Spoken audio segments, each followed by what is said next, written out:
Hello, God's beautiful people. Thank you so much for coming back to another devotional. Today's devotional is called, Is it guilt or is it shame?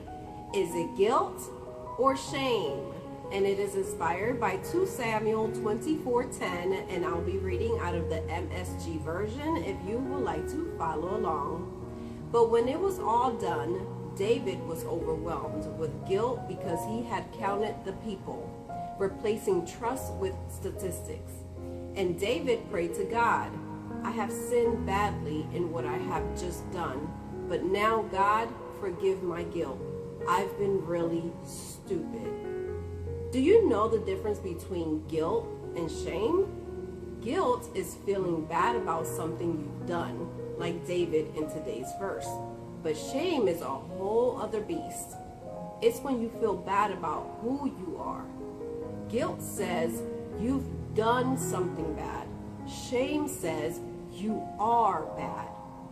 It's important to know the difference because shame is often a hidden belief that operates within without you even knowing it. Unless it's uncovered, it will be the lens you look at life through. It will decide what you think about yourself, and it will beat you down until you feel unlovable, unwanted, and insignificant. Just as David took his guilt to God, you can too. Even more importantly, you can take the shame you're feeling to Him as well. Confess them both, and then ask for the Lord to remove them all, reminding you of your value. Neither guilt nor shame are beneficial to living your one and only life well. Let's pray. Lord, I realize I'm living with both of these joy-draining feelings. Please either remove them or break their hold over me.